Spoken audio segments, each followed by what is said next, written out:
Hi friends, welcome to our channel Parvati diaries. మీ అందరికీ last వీడియోలో అయితే నా గురించి, నా ఫ్యామిలీ గురించి కొంచెం ఇంట్రడ్యూస్ చేశాను. సో ఈ వీడియోలో అయితే శౌర్య గురించి, శౌర్యకు అసలు ఆటిజం ఎలా స్టార్ట్ అయింది, ఈ విషయాలు అయితే చెప్పాలనుకుంటున్నాను. వీడియో అయితే స్కిప్ చేయకుండా కంప్లీట్గా అయితే చూడండి. సో ఇంకా స్టార్ట్ చేస్తే, మ్యారేజ్ అయింది, అంతా హ్యాపీ. శౌర్య పుట్టాడు, ఇంకా హ్యాపీ. శౌర్య పుట్టాక 1 ఇయర్ మాత్రం మేము కాకినాడలోనే ఉన్నాం. ఫ్యామిలీ, రిలేటివ్స్ అందరి మధ్య హ్యాపీగానే గడిచిపోయింది ఆ 1 ఇయర్ కూడా. శౌర్య కూడా అంతా నార్మల్గానే అనిపించేవాడు.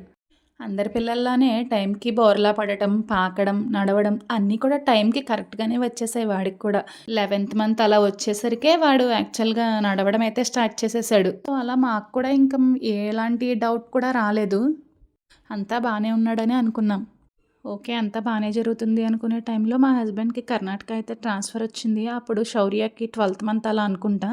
ఆ టైంలో ఓకే అంతా బాగానే ఉంది కదా అని కర్ణాటక కూడా షిఫ్ట్ అయిపోయాం. షిఫ్ట్ అవ్వడం అయితే అయిపోయాం, కానీ అక్కడికి వెళ్ళాక నాకు చాలా ఛాలెంజింగ్గానే అయితే అనిపించేది. ఎందుకంటే కొత్త ప్లేస్, కొత్త లాంగ్వేజ్, చుట్టుపక్కల ఎవరూ తెలియదు. ఇన్ఫ్యాక్ట్ అక్కడ హౌసెస్ కూడా చాలా దూరం దూరంగానే ఉండేవి. అక్కడొక ఇల్లు, అక్కడొక ఇల్లు అలా అయితే ఉండేవి. ఎవరో తెలీదు, కన్నడ అసలే రాదు. ఎవరితో మాట్లాడాలన్నా, కమ్యూనికేట్ చేయాలంటే లాంగ్వేజ్ రావాలి. వాళ్ళకి చిన్న చిన్న షాప్స్లో వాళ్ళందరికీ అంతగా ఇంగ్లీష్ కూడా అర్థం కాదు. పోనీ నాకు వచ్చని మాట్లాడదామన్నా కూడా. సో అలానే మ్యాక్సిమం బయటికి కూడా వెళ్ళేవాళ్ళం కాదు. ఇంట్లోనే ఉండేదాన్ని శౌర్యతో పాటు. ఎందుకంటే బయటికి వెళ్ళాలన్నా కూడా శౌర్యకి 1 ఇయర్ ఏజ్ కూడా లేదు, చాలా చిన్న పిల్లాడు. వాడిని తీసుకొని అక్కడ ఏమీ తెలియని ప్లేస్లో బయటికి వెళ్తే ఇదంతా ఇబ్బంది ఎందుకులే అనుకొని ఇంట్లోనే ఉండేవాళ్ళం మ్యాక్సిమం. శౌర్య వాళ్ళ డాడీ కూడా మార్నింగ్ ఆఫీస్కి వెళ్తే ఈవినింగ్కి రావడం. సో అలా మ్యాక్సిమం టైం శౌర్య నేను ఇంట్లోనే స్పెండ్ చేసేవాళ్ళం. ఈ టైంలోనే కొంచెం శౌర్యకైతే నేను కార్టూన్ అయితే అలవాటు చేశాను. యాక్చువల్గా అది మైనస్ అవుతుందని అయితే నేను ఎప్పుడూ ఎక్స్పెక్ట్ చేయలేదు. ఎందుకంటే కార్టూన్ చూడడం ద్వారా పిల్లలు ఇంకా నాలెడ్జ్ నేర్చుకుంటారు అని ఆ విధమైన ఉద్దేశంతో మాత్రమే ఉండేదాన్ని నేను. సో అది కూడా తెలియకుండానే శౌర్యకి ఆ కార్టూన్స్ మీద ఇంట్రెస్ట్ అయితే ఎక్కువైపోయింది బాగా. దట్టు అది కరోనా టైం అవ్వడంతో సరిగ్గా బయటకు కూడా వెళ్ళేవాళ్ళం కాదు. చుట్టుపక్కల పిల్లలతో కూడా ఆడుకోవడానికి ఎక్కువగా పంపేవాళ్ళం కూడా కాదు. అసలు అక్కడ పిల్లలు కూడా మనకి తెలియదు సరిగ్గా, ఎందుకంటే వాళ్ళ లాంగ్వేజ్ రాదు, వీడిది వాడికి అర్థం కాదు, వాళ్ళది వీడికి అర్థం కాదు. సో ఇంకా అలా కార్టూన్ చూస్తూ అలా ఇంట్లోనే ఉండేవాడు వాడు కూడా మ్యాక్సిమం. సో నిజం చెప్పాలంటే అప్పటికి నాకు ఇంట్లో పనులు కూడా పెద్దగా అయితే వచ్చేవి కాదు. అవన్నీ నేర్చుకుంటూ, మేనేజ్ చేసుకుంటూ అలా తెలియకుండానే శౌర్య 2nd బర్త్డే అయితే దగ్గరికి వచ్చేసింది. సో ఓకే, కర్ణాటక వెళ్ళిన కొత్తలో అయితే శౌర్య 1st బర్త్డే జరిగింది.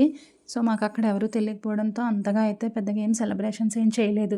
సో 2nd బర్త్డే అయినా ఫ్యామిలీ, రిలేటివ్స్ అందరి మధ్యలో గ్రాండ్గా సెలబ్రేట్ చేద్దామని మా ఊరికి అయితే వచ్చాము. సో వచ్చేటప్పుడు జర్నీలో అయితే శౌర్య కొంచెం సిక్ అయ్యాడు. ఇంక ఇంటికి రాగానే డాక్టర్కి చూపిద్దామని క్యాజువల్గా అయితే డాక్టర్ కన్సల్టేషన్ తీసుకుని డాక్టర్ దగ్గరికి అయితే తీసుకెళ్ళాము. జస్ట్ ఫీవర్, కాఫ్ వీటి కోసమని అయితే శౌర్యని డాక్టర్ దగ్గరికి తీసుకెళ్ళాము. ఆ రోజుకి నిజానికి మాకేమీ తెలియదు. ఆ డాక్టర్ రూమ్లో వాడి బిహేవియర్ చూసి మేమే చాలా షాక్ అయ్యాం. నిజానికి అసలు ఒక చోట కూర్చోవట్లేదు, నించోవట్లేదు, అటు పరుగు పెట్టడం, ఇటు ఇటు పరిగెత్తడం, ఆ డాక్టర్ టేబుల్ మీద అవి ఇవి తీయడం, లాగడం ఇలా చేస్తూనే ఉన్నాడు. ఆ రోజు వాడి బిహేవియర్ చూసి మాకేం అర్థం కాలేదు యాక్చువల్గా. ఏంటి వీడు ఇలా బిహేవ్ చేస్తున్నాడు అని కంగారులో డాక్టర్ ఏమైనా అనుకుంటారేమో అని వాళ్ళ డాడీ కూడా వాడిని గట్టిగా అరిచి కంట్రోల్ చేయడానికి అయితే ట్రై చేశాడు. కానీ వాడు అసలు ఎక్కడా కంట్రోల్ అవ్వట్లేదు. వాడు అసలు మా మాటే పట్టించుకోవట్లేదు. ఈ సిచ్యువేషన్ అంతా అబ్జర్వ్ చేసిన డాక్టర్ మాకు ఒక సజెషన్ అయితే ఇచ్చారు. బాబుని ఏమీ అనకండి, చిల్డ్రన్ సైకాలజిస్ట్ దగ్గరికి అయితే ఒకసారి చూపించండి అని అయితే చెప్పారు. అప్పటికి కూడా మాకైతే అసలు ఏం అర్థం కాలేదు. ఓకే, వేరే డాక్టర్ దగ్గరికి సజెస్ట్ చేశారు, వెళ్ళమన్నారు, వెళ్ళి చూపిద్దామని చాలా క్యాజువల్గానే స్టార్ట్ అయ్యి ఆ డాక్టర్ దగ్గరికి అయితే వెళ్ళాము. డాక్టర్ చాలాసేపు శౌర్యాన్ని అయితే అబ్జర్వ్ చేశారు. ప్లే రూమ్లోకి తీసుకెళ్ళి కొన్ని గేమ్స్ ఆడించడానికి ప్రయత్నం కూడా చేశారు. అండ్ మమ్మల్ని కూడా చాలా క్వశ్చన్స్ అయితే అడిగారు. వీడి కోసం అసలు ఇంట్లో ఎలా ఉంటాడో, పిలిస్తే పలుకుతాడా, తిరిగి చూస్తాడా, ఇలాంటివి చాలా క్వశ్చన్స్ అయితే మమ్మల్ని అడిగారు. అవన్నీ మేము ఆన్సర్ చేసిన తర్వాత ఆయన చెప్పిన మాట ఒక్కటే, వీడికి ఆటిజం సిమ్టమ్స్ అయితే కనిపిస్తున్నాయి. అసలు మా లైఫ్‌లో ఆటిజం అనే పదం వినడం అదే ఫస్ట్ టైం. ఓకే, ఏదో ఆటిజం అంటున్నారు, ఇదేంటో మనకేం తెలీదు. సరే ఏదో థెరపీస్ ఇప్పిస్తే చాలా వరకు సెట్ అయ్యే ఛాన్స్ అయితే ఉంటుందన్నారు. అప్పటికి మేము ఒకటే అనుకున్నాం, ఓకే ఇదేం పెద్ద ప్రాబ్లమ్ ఏం కాదు, జస్ట్ థెరపీస్ ఇప్పిచ్చేస్తే నార్మల్ అయిపోతాడు, నార్మల్‌గా స్కూల్‌కైతే వెళ్ళిపోతాడు అని అనుకున్నాం. సో, ఓకే అనుకుని డాక్టర్‌నయితే అడిగాము. మేము కర్ణాటకలో ఉంటున్నామండి ప్రెజెంట్. అక్కడ థెరపీస్ ఇప్పించొచ్చా అని. డాక్టర్ అయితే ఒకటే అన్నారు. నేటివ్ లాంగ్వేజ్‌లో ఇప్పిస్తేనే వాడికి తొందరగా క్యాచ్ చేయడానికైతే ఛాన్స్ ఉంటుంది. ఎందుకంటే కన్నడ లాంగ్వేజ్ మీకు రాదు, వాడికి రాదు. అసలు మీరు ఇంట్లో కమ్యూనికేట్ చేసే లాంగ్వేజ్ తెలుగు కాబట్టి తెలుగులో ఇప్పించడమే మంచిది అనైతే సలహా ఇచ్చారు. ఇంటికి రాగానే ఫోన్‌లో అయితే వెతికాం. గూగుల్‌లో, యూట్యూబ్ ఎక్కడ పడితే అక్కడ వెతికాం. కానీ ఎక్కడా కూడా మాకు దీనికోసం సరైన ఇన్ఫర్మేషన్ అయితే అప్పట్లో అంతగా ఎక్కడా కూడా మాకు కనిపించలేదు. ఇన్ఫర్మేషన్ అంటే మేమేం ఎక్స్‌పెక్ట్ చేసి వెతికామంటే, అసలు ఈ ఆటిజం కిడ్ యొక్క ఫ్యూచర్ ఎలా ఉంటుంది? వీడు ఎంతవరకు మారతాడు? ఏంటి? ఎలా ఉంటుంది? ఫ్యూచర్ కండిషన్ అనే దాని కోసం అయితే వెతకడం స్టార్ట్ చేసాం. కానీ ఎక్కడ కూడా దీని గురించి ఇన్ఫర్మేషన్ అయితే క్లారిటీగా ఎవరు చెప్పలేదు. యూట్యూబ్‌లో గానీ, గూగుల్‌లో కానీ ఎక్కడా లేదు. సరే ఏజ్ పెరిగే కొద్దీ వస్తాయేమోలే, ఇదంత సివియర్ ఏం కాదేమోలే, జస్ట్ వాడికి ఒక 2 ఇయర్సే కదా ఇప్పుడు ఏజ్. ఇంకా కొంచెం ఎదిగే కొద్దీ చూద్దాం. థర్డ్ ఇయర్‌లో కూడా చాలామంది పిల్లలకి మాటలొస్తాయని అయితే వింటూ ఉంటాం కదా అనుకుని మేము రిలాక్స్‌డ్‌గానే ఉన్నాం. సో, ఇంకా బర్త్‌డే సెలబ్రేషన్స్ అయితే కంప్లీట్ చేసుకొని మేము కర్ణాటక అయితే రిటర్న్ అయిపోయాము. మేము ఒక 6 మంత్స్ అయితే డిలే చేశామని చెప్పాను కదా! ఆ 6 మంత్స్ టైమ్ పీరియడ్‌లో కూడా మేము శౌర్యని అబ్జర్వ్ చేస్తూనే ఉండేవాళ్ళం. ఏమైనా మారతాడేమో, ఏమైనా మాట్లాడతాడేమో, ఏమైనా రెస్పాండ్ అవుతాడేమో, పిలిస్తే పలకడం ఇలాంటివి ఏమైనా రెస్పాన్సెస్ వస్తాయేమో అని చాలా చూసేవాళ్ళం. కానీ వాడిలో చేంజెస్ అయితే చాలా ఎక్కువయ్యాయి. పిలిచినా పలికేవాడు కాదు. తనలో తానే ఉండడం, సెల్ఫ్‌గా ఆడుకోవడం, పిల్లలతో కలవకపోవడం, ఇలా చాలా డిఫరెన్సెస్ అయితే వచ్చాయి శౌర్యలో.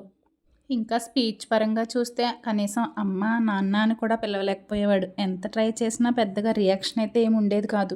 ఇంక వెంటనే అయితే డిసైడ్ అయిపోయాం. ఇంకా 1 డే కూడా లేట్ చేయకూడదు. వెంటనే థెరపీస్ అయితే స్టార్ట్ చేసేయాలి అని. అలా అనుకున్న వెంటనే కాకినాడ అయితే మళ్ళీ తిరిగొచ్చి ఒక హౌస్ రెంట్‌కి తీసుకొని అక్కడే శౌర్యకి రెగ్యులర్‌గా థెరపీస్ అయితే స్టార్ట్ చేసాం. కానీ అసలు నాకు ఆటిజం గురించి ఏమీ తెలీదు. ఒక్కటే అనుకునేదాన్ని, ఒక 6 మంత్సో, 1 ఇయరో ఇప్పించేస్తే వీడు బాగానే ఇంప్రూవ్ అయిపోతాడు. నార్మల్‌గా స్కూల్‌కి వెళ్తాడు అంతే. కానీ ఆటిజం అంటే ఏంటి? అదొక పిల్లాడి లైఫ్‌ని ఎలా చేంజ్ చేస్తుంది? అలాగే ఒక మొత్తం ఫ్యామిలీని ఎంతలా మార్చేస్తుంది? నా కెరీర్‌ని కూడా పక్కన పెట్టి కేవలం వాడితోనే ఉండాల్సిన విధంగా అయితే లైఫ్ టర్న్ అవుతుందనైతే అస్సలు ఎక్స్‌పెక్ట్ చేయలేదు. బట్ ఎనీహౌ ఫైనల్‌గా అలా శౌర్యకి థెరపీస్ అయితే స్టార్ట్ చేసాము.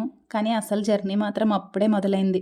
ఎక్కడెక్కడ థెరపీస్ ఇప్పించాం, ఎన్ని కష్టాలు పడ్డాం, ఎలాంటి ఇంప్రూవ్‌మెంట్ వచ్చింది, ఇప్పుడు శౌర్య ఎలా ఉన్నాడు, ఈ జర్నీలో మేము నేర్చుకున్న లెసన్స్ ఏంటి, ఇవన్నీ కూడా నెక్స్ట్ వీడియోస్‌లో అయితే మీకు క్లియర్‌గా ఎక్స్‌ప్లెయిన్ చేస్తాను.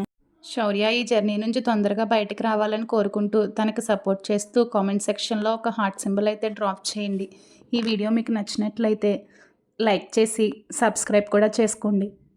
మీలో కూడా ఎవరైనా ఇలా సఫర్ అవుతున్న పేరెంట్స్ ఉంటే మీ ఒపీనియన్‌ని, మీ ఎక్స్‌పీరియన్స్‌ని కామెంట్ సెక్షన్‌లో షేర్ చేయండి. Thank you so much.